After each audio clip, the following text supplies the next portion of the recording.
Thank you. It is indeed a pleasure to be seated here tonight with the extraordinary Frank Zappa. Frank, welcome to Tomorrow Coast to Coast. Why, thank you. All right. You have a large and loyal following. But for those who are not all that familiar with you, how would you describe your work? It's entertainment. Mm-hmm. It's specialized entertainment. Specialized entertainment. For what specialty? For people who are tired of other types of entertainment. We have specialized entertainment. Mick Jagger once said that if he were doing Satisfaction at the age of 40, he would kill himself, and yet you keep on rocking and rolling. I make no bones about the fact that I am 40 years old, but I don't have any suicidal tendencies, and I like what I'm doing, and since I've been doing it a long time, I had a lot of practice, and I'm real good at it. Have you felt a necessity to change the music over the years? I change the music every year because the band changes every year. Frank, you're one of the most accomplished musicians active today. Why don't you sit down and write a top 40 hit song sometime? I could do it if I wanted, but even if I did, the chances of it getting played on a top 40 radio station are not very good. Why is that? Because of the attitudes of programmers, and there's a certain political rigmarole that one must go through in order to have a top 40 record, including special types of presents to certain people in the industry. And that's something that I don't wish to be involved in.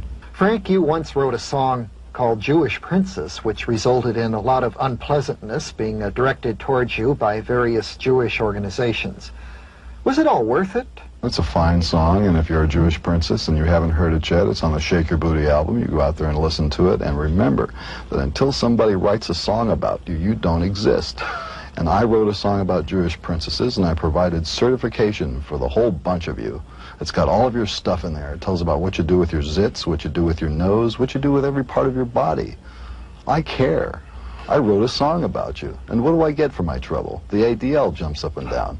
Ungrateful wretches. A lot of people have associated you, rightly or wrongly, with the drug culture that came into being in the 60s, about the same time as your music first became prominent. A lot of people thought that that drug culture was a good thing. Were they wrong about that? I think so. First of all, I have nothing to do with the drug culture. I don't espouse it in any way. I don't use drugs. I don't advise other people to use drugs. And a lot of the things that I think are wrong with the society today are a direct result of people using drugs. It's so prevalent that if you don't use drugs, people think you're weird. I understand that you're about to have an article that you wrote printed in High Times, a leading magazine of the drug culture. This will be the second time that they've had something in their publication. Do you feel any remorse about dealing with them? Not at all, because the first thing that was printed in there was an article about my views on drugs, and what a better place to put it than in a publication that goes directly to people who crave drugs. And in this article that I had in there before, I expressed all the reasons why I didn't care for drugs, drug culture, and so on and so forth. And this present piece that they're going to be running deals with things of a sociological nature that might be useful for the people who already use drugs to see another point of view. I mean, basically that publication is it's pro-drug, and the people who read it are getting only one side of the picture, and I think that it's fair and also interesting that the publication would include other points of view. Back to music. You've assimilated a lot of different styles of music into your own work, such as classical and jazz and rock and roll. But I've read that R&B is really your favorite. Is that true? Yes, that's very true. Why? I just like the way it sounds, just like I like a cup of coffee, and I like rhythm and blues. And it's very rare to find people who appreciate that kind of music. I mean, what most people today know about the music of the 50s is all Sha Na Na derived, sort of freeze-dried, and it's been tidied up quite a bit. But I like the old rough stuff. You've often talked about the difference between white people's music and black people's music. Which kind is yours? Well, most of the black people's music of the 50s I enjoyed. A lot of the black people's music of today I do not enjoy, because it sounds like white person music to me. It has white person values, and it has white person commerciality to it. What do you see as the white person values? Anything that reminds you a little bit of Pat Boone. If you can hear a white buck shoe in the background someplace, or a leisure suit, you know, that's what I mean. Frank, let's break for a commercial message. When we return, I'd like to cover some territory that may be quite new for even the Zappa watchers in our audience. Frank's work as a filmmaker. Stay with us. Ah, good. You're back.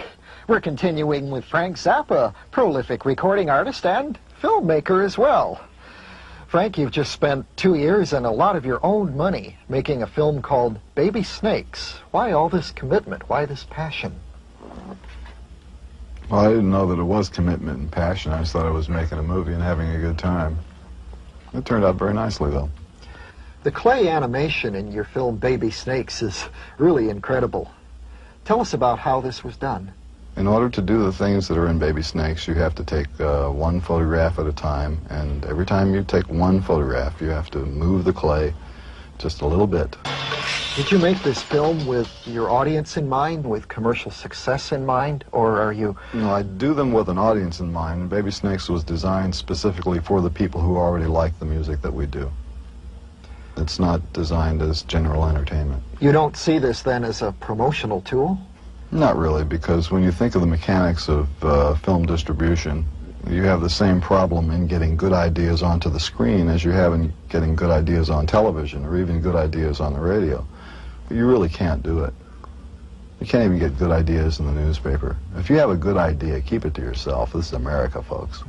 You've now done 2 feature films, 200 Motels and Baby Snakes, which are basically about life on the road with the people in your band and the audiences. Would you ever want to do a different kind of film, like a film with a plot, with some famous actors in it? Well, I started off trying to raise money for a screenplay for a science fiction film in 1962. And I have written a couple of scripts that have plots, and they've been submitted to various places, you know, the normal way that you send scripts to studios, and it's all been rejected. Well, suppose one of them was accepted by Behemoth Films and they gave you an unlimited budget. Would you break up your band to do a film like this? The deal to make a film would have to be something so all-encompassing that it would be worth stopping what I'm doing right now in order to do it. You're such a pessimist, though. I'm not a pessimist. I'm a very realistic person. I'm also cynical, and I think that everybody would have more fun if they would be a little bit more cynical and a little bit more realistic. Because you only meet great disappointments when you have great expectations. And to have great expectations of your fellow man in a place like this has got to lead to heartbreak and remorse. Would you prefer to live in some other country, perhaps? Definitely not another country.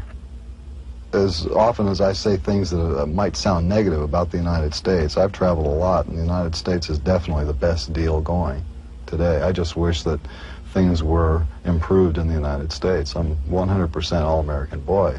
I'm very fond of this country. I just see things about it that aren't done right. There are a lot of special interest groups and religious organizations that are definitely exerting influences on the lives of people in a way that they're not really entitled to do.